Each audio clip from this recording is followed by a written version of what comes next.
नमस्कार दोस्तों, ocean network में आपका स्वागत है। मैं हूं ओमकार चौधरी। दुबई में चैंपियंस ट्रॉफी के अहम मैच में भारत ने विराट कोहली की सेंचुरी की बदौलत पाकिस्तान को जबरदस्त शिकस्त दी। नतीजा ये है कि भारतीय टीम तो सेमीफाइनल में एंटर कर गई है और पाकिस्तान के चांस ना के बराबर रह गए हैं। और इस विराट जीत के बाद पूरे देश में जैसे एक जश्न का माहौल बन गया। लगभग सभी शहरों से जश्न मनाए जाने की सूचनाएं मिली, पटाखे छोड़े गए और लोगों ने कहीं भांगड़ा डाला, कहीं दूसरे नृत्य किए, लोग सड़कों पर उतर आए और देर रात तक ये सिलसिला चलता रहा।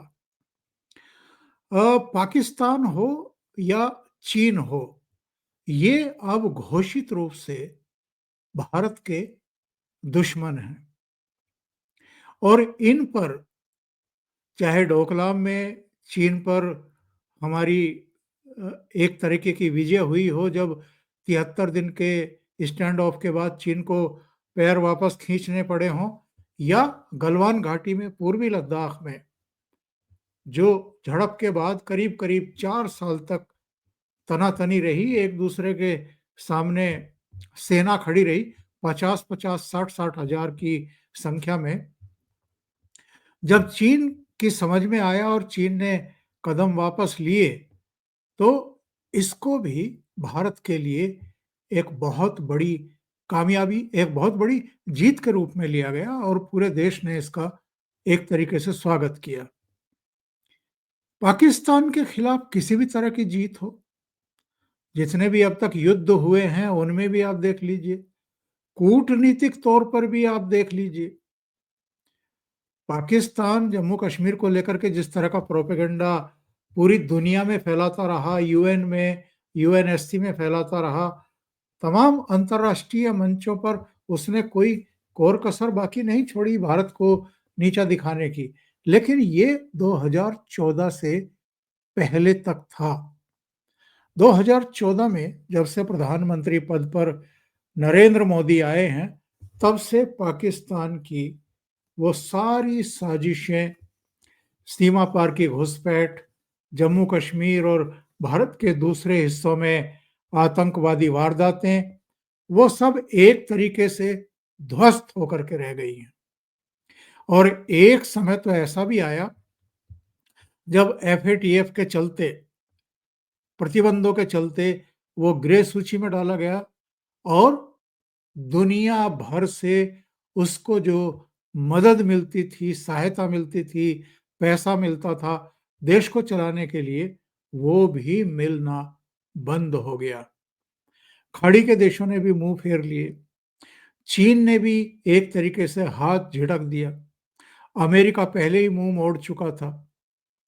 तो पाकिस्तान की जो हालत हमने देखी है कि आटे के कट्टे के लिए, बोरी के लिए किस तरीके से वहां एक दूसरे पर लोग चढ़ रहे थे और छीना झपटी हो रही थी, उस दर्द दुर्दशा को पाकिस्तान प्राप्त हुआ तो इसलिए कि मोदी सरकार की जो कूटनीतिक नीतियां रही, दांव पेंच रहे, उनमें पाकिस्तान एक तरीके से भिखारी की भूमिका में आ गया। और अलग अलग जो इसके क्षेत्र हैं, वो चाहे बलूचिस्तान है, चाहे सिंध है, गिलगिट बाल्टिस्तान है, पीओजे के जो पाकिस्तान के कब्जे वाला जम्मू कश्मीर का हिस्सा है, हर जगह वहाँ असंतोष है। और जो अलग अलग फरीक हैं मुसलमानों में भी, पठानों की, अहमदियों से, शियाओं की, सुन्नी से, पंजाबी मुसलमानों की, सिंध के बलूच और जो आपके पख्तूनख्वा के हैं उनसे नहीं बनती, देश टूटने के कगार पर पहुंच गया है। तो रविवार को बेहद महत्वपूर्ण मैच था चैंपियंस ट्रॉफी का। भारत ने पाकिस्तान जाने से इनकार कर दिया था, इसलिए एआईसीसी ने एक तटस्थ जगह पर दुबई में भारत और पाकिस्तान के मैच रखे और रविवार को सबकी निगाहें इस पर भी लगी हुई थी कि साहब 2023 के बाद से विराट कोहली के बल्ले से कोई शतक नहीं निकला है वनडे में। क्या इस मैच में, इस बेहद प्रतिष्ठापूर्ण मैच में वो कोई करिश्मा कर पाएंगे? अब तक जितने मैच हुए हैं और हाल में जितने भी एक दूसरे देशों के साथ क्रिकेट के मुकाबले हुए हैं, विराट कोहली का बल्ला ठीक से बॉल नहीं रहा था, चल नहीं रहा था, लंबे स्कोर नहीं कर पा रहा था। तो सबकी निगाहें दुबई पर लगी हुई थी, इस मैच पर लगी हुई थी। पाकिस्तान टॉस तो जीता, लेकिन उसके बाद जैसा हमेशा होता रहा है, जो अंतर्राष्ट्रीय इस तरह की प्रतिस्पर्धाएं होती हैं, उसमें पाकिस्तान हमेशा भारत के सामने घुटने टेक देता है। दोस्तों, 41-42 का स्कोर उसकी तरफ से खड़ा किया गया और जवाब में 4 विकेट खोकर के भारत ने ये रन चेज कर लिए आसानी से, बहुत सारी बॉल रहते हुए, करीब 35 बॉल रहते हुए। और विराट कोहली के बल्ले से 51वां शतक निकला। 51वां। इससे पहले वनडे में 50 शतक लगा करके वो सचिन तेंदुलकर को भी पीछे छोड़ चुके थे। अब उनके आगे कोई नहीं है। उनके 81 शतक हो चुके हैं और टेस्ट और ये वनडे मिला करके अब सचिन तेंदुलकर ही उनसे आगे है 100 शतक लगा करके। वनडे में उनके 49 हैं और 51 शतक उनके टेस्ट मैच में आए हैं। कहने का आशय ये है कि पाकिस्तान एक और मुकाबले में बुरी तरह हारा है और पूरे पाकिस्तान में एक बार फिर मातम जैसा माहौल है, क्योंकि भारत के हाथों उसे एक और शर्मनाक हार का सामना करना पड़ा है। हमारे यहाँ केवल पब्लिक ने ही जश्न मनाया हो ऐसा नहीं है। अमित शाह गृह मंत्री ने ट्वीट किया और टीम इंडिया की इस शानदार जीत पर खुशी जाहिर की। बिग बी यानी अमिताभ बच्चन ने भी तिरंगा हाथ में लिया। कहीं का ये है, उसको फोटो को लेते हुए उन्होंने कहा कि जीत गए और 2 तिरंगे उसके साथ लगाए। सचिन तेंदुलकर का भी इस पर ट्वीट आया, a perfect ending to the most awaited match, a real knockout.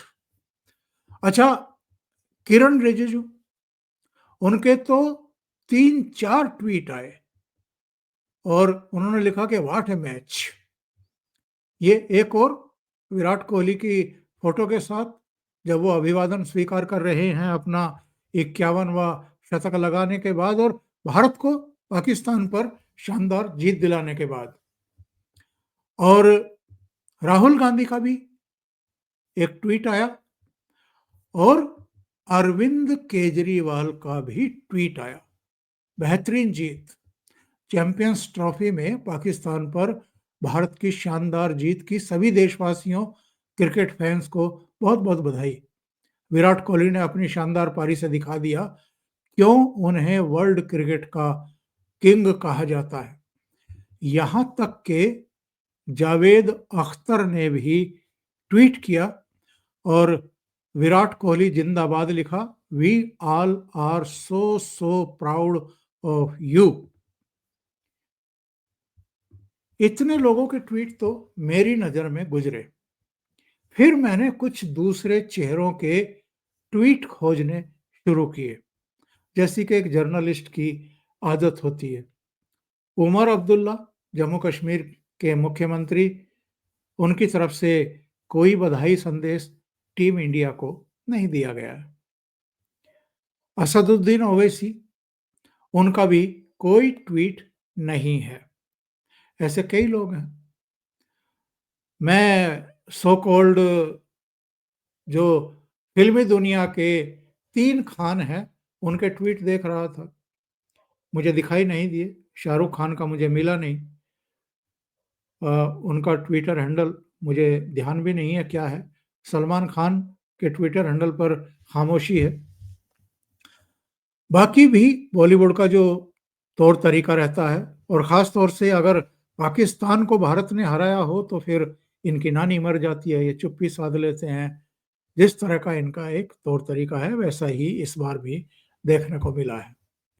लेकिन मैं एक और आदमी का ट्वीट देख रहा था कि आया है क्या, जो डे 1 से महाकुंभ का विरोध कर रहा है और जो महाकुंभ की तथाकथित अव्यवस्थाओं का ढोल, नगाड़ा, बैंड और पता नहीं क्या-क्या बजाने में लगा हुआ है और पूरी दुनिया को और देश को ये बताने की कोशिश कर रहा है कि साहब महाकुंभ में योगी सरकार के चलते बहुत अव्यवस्थाएं रही हैं। महाकुंभ में गंदा पानी है, त्रिवेणी के पास बड़ा पॉल्यूशन है वहाँ पर और जगह-जगह जाम लगे हैं, भगदड़ मची है और ट्रेन्स की भी बुरी हालत है, हवाई अड्डों की भी बुरी हालत है। मतलब उनको सब बुरा ही बुरा दिखाई दे रहा है। मुझे नाम लेने की ज़रूरत तो अब रह नहीं गई होगी, आप जानते हैं अखिलेश यादव का ट्वीट मैं ढूँढ रहा था कि टीम इंडिया ने अगर पाकिस्तान को चैंपियंस ट्रॉफी में करारी शिकस्त दी है, तो अखिलेश यादव का टीम इंडिया को बधाई देने वाला कोई संदेश आया है क्या?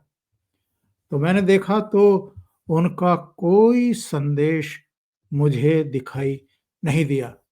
मैं आपको उनका ट्विटर हैंडल दिखा देता हूँ कि इसमें एक्चुअल में क्या है। ये इनका ट्विटर हैंडल है और इसमें अगर हम देखें तो इन्होंने जिसको पिन किया हुआ है, वो कोई एक वीडियो है जो फ़िल्माया गया है। इसकी आवाज़ मैं नहीं खोल रहा हूँ। उसके बाद इन्होंने 3 घंटे पहले लिखा है कि विवाह कार्यक्रम में शामिल हुए। फिर नीचे भी वही 3 घंटे वाला ही मेल-मिलाप वाला है और 7 घंटे पहले भी कोई शुभ विवाह है जिसमें ये शामिल हुए और 7 घंटे पहले ये कान शादी समारोह एट द रेट कानपुर, ये उसी का है और 7 घंटे पहले का ये सब इनका भी कोई तिलक-विलक किया जा रहा है, वहाँ का है। 7 घंटे पहले पब्लिक से मिलते हुए है और ये उन्होंने जो उनका एक प्रिय शगल है आजकल के साथ सांड के फ़ोटो, वीडियो देते हैं ट्विटर हैंडल पर और लिख रहे हैं कि वाराणसी के श्री काशी विश्वनाथ मंदिर में श्रद्धालुओं की लाइन में एक सांड का प्रवेश सुरक्षा व्यवस्था की भारी चूक है, जिसके परिणाम घातक हो सकते थे। मामले की जांच हो और भविष्य में ऐसी घटना के बचाव के लिए कारगर निगरानी के साथ-साथ जहां संभव हो कैटल ग्रिड या कैटल गार्ड जैसी व्यवस्था की जाए। बाकी इसके बाद तो इनका 15 घंटे पहले का है, 17 घंटे पहले का है, उसमें डोनाल्ड ट्रंप का भी कुछ है, कुछ मुख्यमंत्री के बारे में है। बाकी इनका कोई ट्वीट जो है वो भारत की जीत पर और पाकिस्तान की हार पर नहीं है। तो अखिलेश यादव को भारत की जीत, भारतीय क्रिकेट की जीत या विराट कोहली का 51वां शतक क्या पसंद नहीं है? या हारने वाली टीम चूँकि पाकिस्तान की है, मुस्लिम कंट्री की है, इस्लामिक कंट्री की है, तो उन्होंने जानबूझ कर के परहेज़ किया कि इस पर खामोश रहा जाए। इससे आप इनकी राजनीति का अंदाज़ा लगाइए। ये किस स्तर की और कितने निचले स्तर की राजनीति करने पर इस समय उतारू हैं। ये अपनी जो अभी 10 विधानसभा सीटों के लिए उपचुनाव हुए थे, जिनमें से 8 पर हार मिली है। मुझे लगता है उससे भी कोई सबक लेने को तैयार नहीं है। और भारतीय जनता पार्टी हरियाणा में, महाराष्ट्र में, दिल्ली में लगातार जीती है, सरकार बनाई है। उससे भी कोई सीख लेने को तैयार नहीं है। महाकुंभ में 60 करोड़ लोग 13 जनवरी से लेकर के और 23 फरवरी तक डुबकी लगा चुके हैं। उससे भी इनकी सेहत पर कोई फर्क नहीं पड़ रहा है। और केवल प्रयागराज में नहीं, महाकुंभ में नहीं, अयोध्या में भगवान राम के मंदिर के दर्शन करने के लिए भी लोग पहुंच रहे हैं। काशी विश्वनाथ मंदिर भी जा रहे हैं। यानी एक सांस्कृतिक राष्ट्रवाद, उसका उभार और सनातनियों का एकजुटता प्रदर्शन, उनका शक्ति प्रदर्शन, ये सब अखिलेश बाबू को दिखाई नहीं दे रहा है। दिखाई तो दे रहा है, लेकिन शायद जब ये सब चीजें समझ में आए, तब चिड़िया खेत चुग चुकी होगी और तब इनके सामने प्रायश्चित के अलावा कुछ नहीं बचेगा। अभी के लिए इतना ही। बहुत बहुत धन्यवाद। अगर आपको ये चैनल और इसके कंटेंट पसंद आ रहे हैं तो लाइक करें, कमेंट करें, वीडियो को शेयर भी करें। अभी तक अगर आपने ये चैनल सब्सक्राइब नहीं किया है तो सब्सक्राइब कर लें। साथ में लगे बेल आइकॉन को दबाना ना भूलें, ताकि आगे आने वाले वीडियो और उनके नोटिफिकेशन आप तक पहुंचते रहें। बहुत बहुत धन्यवाद। नमस्कार।